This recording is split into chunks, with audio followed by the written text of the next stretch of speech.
There's been a missile attack today on the western Ukrainian city of Lviv, which until now has largely escaped unscathed since the Russian invasion began.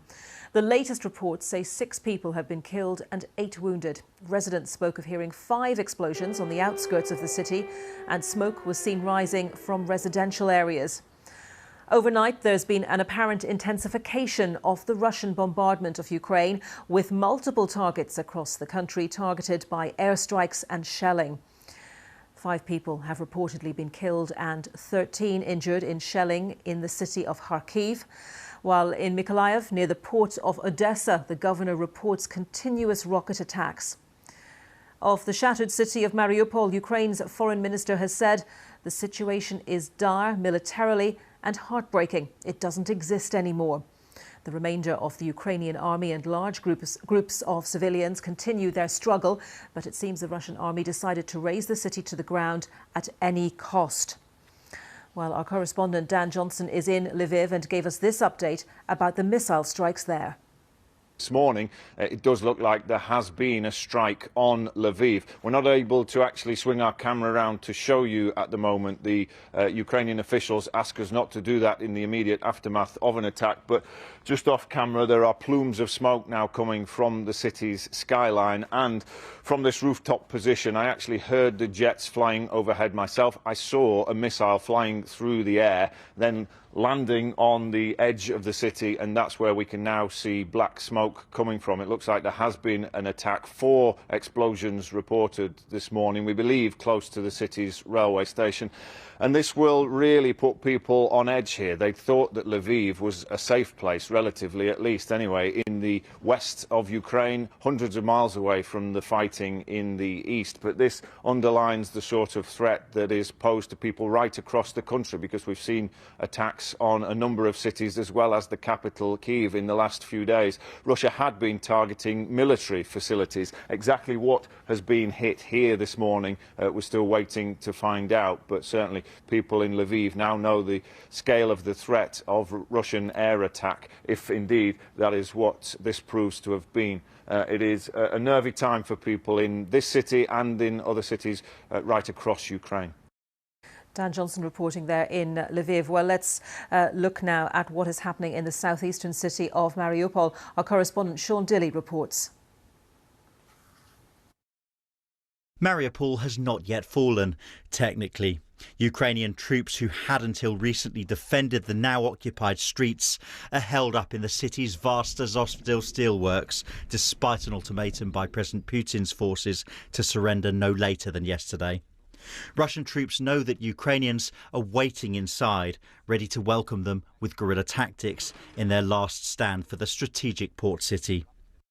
As the rockets continue to fall across the country, a parallel information war rages. This unverified picture of the Russian Black Sea flagship, the Moskva, which sank on Thursday, was posted online. Ukraine claimed they struck it with 2 Neptune missiles. Russia insisted it had nothing to do with their enemy and that a fire caused an explosion that would eventually cause it to capsize while being towed to port. Meanwhile, shelling continues across the country, with President Putin's forces intensifying activities in the east. In Kharkiv, Ukrainian health officials say 5 people were killed and 13 injured after Russian forces shelled buildings in the centre of the city. You know, when a dog hears a bang, it starts to tremble all over, even if the noise is far away. I'm like that now. Everything, every part of me is trembling. Authorities in Mykolaiv say shelling has been unyielding. Rockets fell one after the other as Ukrainian forces tried to block Russia's attempts to advance on nearby Odessa. We are doing everything to ensure defence. We are in constant contact with partners. We are grateful to those who really help with everything they can. But those who have the weapons and ammunition we need and delay their provision must know that the fate of this battle also depends on them, the fate of the people who can be saved. The country's leadership is bracing itself for more attacks today, but talks have already started on what happens when the shelling stops. Ukraine's President Volodymyr Zelensky has spoken to the head of the International Monetary Fund. It's expected the country will ask the IMF and G7 countries for $50 billion to help it rebuild. But the reality is no reconstruction work is possible until the conflict ends. Sean Dilley, BBC News. And with me now is our correspondent Anna Foster, who's in the Ukrainian capital, Kyiv. Hello to you, Anna. But I want to begin with Lviv, where you have also spent time. And when we've spoken about it, we've talked about the relative safety of that city. It's a place where lots of Ukrainians have moved to from other parts of the country or passed through on their way to Poland and other countries. So overnight, that situation has changed, hasn't it? It has, Anita, and you're right to say that people in Lviv do live a relatively normal life at the moment. In fact, the last time there was a strike on Lviv was when I was there. It was 3 weeks ago now. So it is very rare to see a strike of this kind in the West. But it's important to remember that that is where a lot of the resupply chains are, a lot of the ammunition and weapons that's being donated. Everything really comes from the West. A lot of it comes across the Polish border. So there is always Russian interest in that area if it's wanting to try and disrupt supply chains. And as we heard early this morning, these 4 to 5 missile strikes in Lviv, 6 people were told by the governor of that oblast have been killed, including a child. In terms of what they were trying to strike, we were told it was 3 military infrastructure points. We don't know too much more about that at the moment, about what was actually being produced there. The authorities in Lviv also said that a civilian car repair shop had been targeted. But it does mark a change. You know, right across this country, there are places like Kharkiv and places like Mariupol where we talk about the near constant shelling. But there is still really a sense of normality as you go further west. As you rightly say, it's where a lot of people moved to seek sanctuary. And when they see things like this attack this morning, it does give people a fresh sense of nervousness and a fresh sense of fear. And over on the other side of the country then in Mykolaiv, Anna, we're hearing from the Ukrainian foreign minister some really sobering lines from him. The situation is dire, he says, militarily and heartbreaking. It doesn't exist anymore.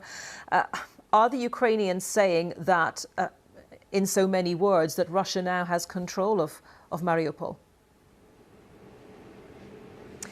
That's a good question. They are very, very reluctant to see defeat in somewhere like that. Of course, for Russia, it is strategically a very important city. It's somewhere that they want to take to give them a land bridge between Russia and annexed Crimea. And of course, after the loss of the Russian flagship, the Moskva, which was sunk by Ukrainian missiles a few days ago, this has taken on an extra symbolism as well for Russia. If they can take Mariupol in its entirety, that will give them a win to actually present to people at home. But we know that there are still Ukrainian fighters who are holed up there in the huge Azovstal iron and steel works. And, you know, a building like that, once they've fortified it, which they've had time to do, it gives them a base where they could really potentially stay and hold up for weeks if that was something that they were trying to do. And it would seem that they are, because yesterday Russia opened what it called this surrender window. It told the remaining Ukrainian troops in Mariupol that if they wanted to surrender, they could do so and they would be treated with their rights under the Geneva Convention. But Ukrainian fighters, they did not surrender. They carried on fighting, and they said that they would do so until the end. Anna, for the moment, thank you very much. Anna Foster in Kyiv.